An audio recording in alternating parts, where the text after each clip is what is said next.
to be fair, this is actually... I was being fair. No, this is a huge Democratic Party problem. If you look at Democratic cities, they are terribly run. They have incredibly high taxes. It is impossible to build, so the cost of housing... Let me finish. I'll give you a chance.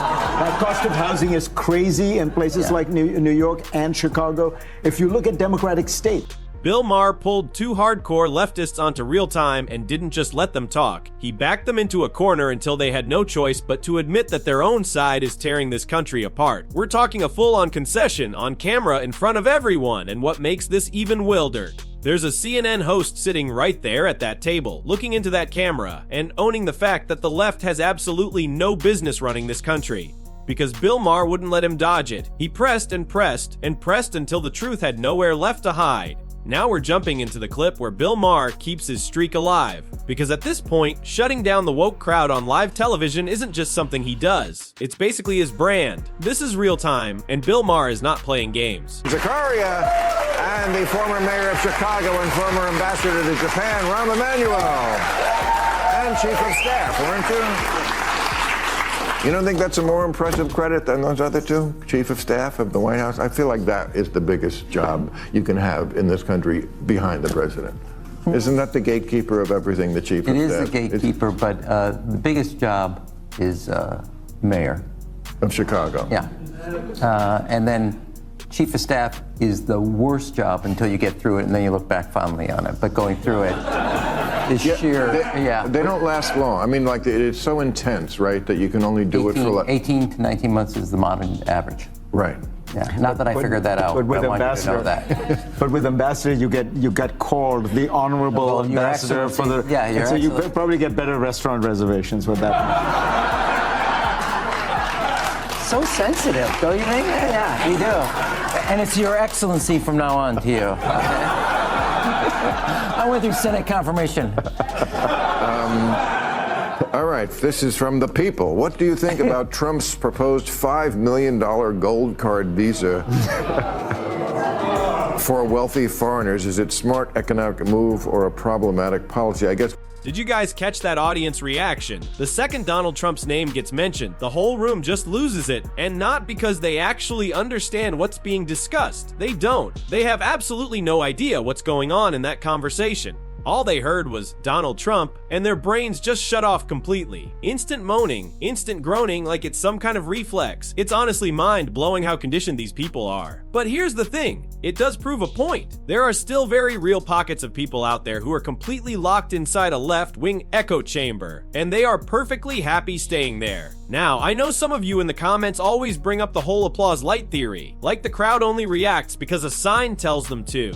And look, maybe that's true sometimes, I'll give you that. But here's what I can tell you with full confidence. There is no moan and groan light. That is not a thing. What you just heard, that was raw, unfiltered, genuine reaction from that audience. And honestly, it's just embarrassing. There's really no other word for it. If you appreciate thoughtful, respectful conversation, please consider subscribing. It's free and your support is truly appreciated. Trump wants to sell a visa. You get permanent residency. By the way, we are hardly, I looked this up, we are hardly the first country to do this. Doesn't mean it's the right thing to do. But, you know, I remember... Yeah, we actually have a version of it. It's called, I think it's called the EB-5 or something like that. So it's fine to do it. I actually think maybe it's because I'm, very patriotic. I think 5 million, we should be charging 20 million, or, American citizenship is worth more than that. It comes with Ukrainian minerals, though. But what he said, you get the green card, but with this, the gold card, you get extra privileges. like what? You get to vote twice? Or what? It's amazing. Well, now you're speaking Chicago language. I'm for it, but it's part of a bigger package on immigration reform. It's been 42 years since the last one. So I'm not against it, but it's part of a whole package. I read that the current mayor of Chicago has an approval rating of 6.6%. Round it up, 7. Okay. I mean, you were just the ambassador to Japan. If that was your approval rating in Japan, they would do harakiri on live TV. They would do it at 27. I mean, what's going on in Chicago as the person? Look, I mean, we were talking about this a little earlier. I mean, you have also the mayor of New York not doing well. Obviously, other things also here in Los Angeles not doing well, the mayor here. Look, And then you got mayors, like the mayor of San Francisco and other cities that are doing well. So I would say, look, there is a general rule. I had this when I was mayor. Safe streets, strong schools, stable finances. Focus on those three things and your city's going to be fine. We've gone through 5 years where people became way too permissive of the culture. They were all, which is why everything's locked up at Walgreens and CVS, and that is a disaster. Yeah. And our school, and I'll say this about our schools. I don't want to hear another word about the locker room. I don't want to hear another word about the bathroom. You better start focusing on the classroom. I agree. We had the worst reading scores for 8th graders in 30 years. And nobody, not a governor, not a mayor, not a president, not a secretary of education is talking about it. We're all wrapped up. Look, in 7th grade, if I known that I could have said the word they and got in the girls' bathroom, I would have done it. Okay, we literally are a superpower. We're facing off against China with 1.4 billion people, and 2/3 of our children can't read 8th grade level. So no more about the lot. Wait a second, I'm on a roll for a second. Yeah. No more. I don't want to hear. I gave him the light. But I don't want to hear another word about the classroom. I don't want to hear another word about the bathroom. All right, and look, I actually agree with that. 100%. Nobody should be fixated on bathrooms and locker rooms. The real focus needs to be the classroom. Kids should be learning, reading levels should not be dropping, and there is zero excuse for that kind of academic decline. But here's where the argument falls apart. It was the left that opened this entire door in the first place. Now suddenly the right is the one obsessing over it. I get how that framing sounds on the surface, I really do. And yeah, it makes for a clean talking point to say the right is the one hung up on locker rooms when we should be worrying about education. Sounds great, but let's be real, nobody on the right was even bringing up bathrooms or locker rooms until the left started pushing men into women's spaces. That's just the truth. Nobody was having that conversation. So here's the deal. Want to end it completely? Great. Let's go back to the way it was. Men in the men's room, women in the women's room. Done. Simple. The second that stops, the conversation stops with it. Guaranteed. But that's exactly what he's dancing around without actually saying it. He's framing the right as the problem, when the only reason any of this is even being discussed is because the left refuses to stop pushing the craziness. End the craziness first, then we can end the conversation. Classroom. Yeah. I couldn't agree more. But I think, to be fair, this is actually... I was being fair. No, this is a huge Democratic Party problem. If you look at Democratic cities, they are terribly run. They have incredibly high taxes. It is impossible to build, so the cost of housing... Let me finish. I'll give you a chance. The cost of housing is crazy in places like New York and Chicago. If you look at Democratic states, you go look at New York versus Florida, okay? Roughly the same population. The budget of New York State is twice that of Florida. What do they have? Streets paved with gold? I live in New York. I pay the highest taxes in New York. You get nothing for it. And I think that is the image people have of the Democratic Party. Sure. Lots of taxes, lots of regulation, but nothing gets done. Hey, and I think I live in LA. Right.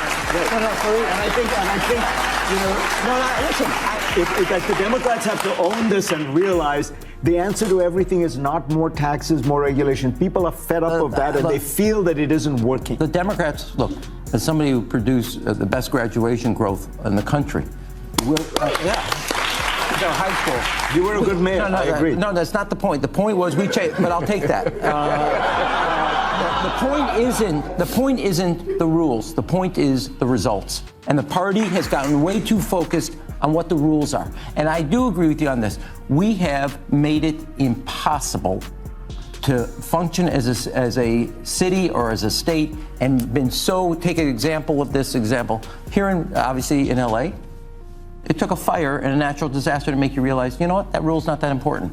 In Pennsylvania, a bridge collapse, all of a sudden we go, well, that environmental rule is just not important. We got to build a bridge. It's much more important. And I think the Democratic Party should take a look at it and say, we're going to be honest, like we did in 1994 with reinventing government. Everything is on the table. Nothing is safe. And we can just look at it and say, that's essential. Those two things get out of here. And that doesn't happen. And that's a fair criticism. Maybe this is your next Democratic vice presidential candidate, maybe presidential candidate. And by the way, he's also that guy That's his handicap. You can slip him by. This gets you handicap parking right here. And that's what's so compelling about what Bill Maher does. He creates this environment where people actually start calling out their own side, and you can see it happening right in front of you. Now, the CNN host on the left, I always blank on his name, but he's at least acknowledging that this is a Democrat problem, which it absolutely is. And honestly, anyone with a halfway clear head, no extreme bias clouding their vision, can look at this situation and see exactly where the blame lands. Credit where it's due. At least he's saying it out loud. But the other guy on the right side of that panel, you can tell he is not ready to fully own it and call it a Democrat problem, even though everybody watching can see it clear as day. It's not even debatable at this point. Now, it's good that the conversation is happening, it genuinely is. But let's just be honest about where the real problem is rooted. Because here's what's fascinating. Every single time a major disaster hits, every time a genuine tragedy unfolds, people snap out of it. Suddenly nobody's talking about pushing more diversity hires into the military. Everyone just reverts right back to the common sense positions that conservatives have been holding for years. So why not just start there? Why not lead with that and actually build a stronger country from the ground up? The answer is simple and it's genuinely sad. These people have been so completely conditioned that their judgment is just gone. And that's a real problem. That added nothing to the show. Okay, our calls for economic boycott today, where consumers are urged only to purchase from small businesses likely to be effective in holding billionaires like Jeff Bezos to account. Yeah, I was going to cover this issue and we ran out of time. I'll give you a boycott. But wait a second, let me tell if people don't know what I'm talking about. There were people doing interpretive dances. They're also, protest to Trump. There's like a whole... This is something called the People's Union USA. And they have something called today, I got emails about this from people, No Spend Day. And it's against the malign influence of billionaires, big corporations, and both major political parties on the lives of working Americans. And what it is you refrain from making any purchases, either in stores or online, to shun fast food, getting gas for a full day.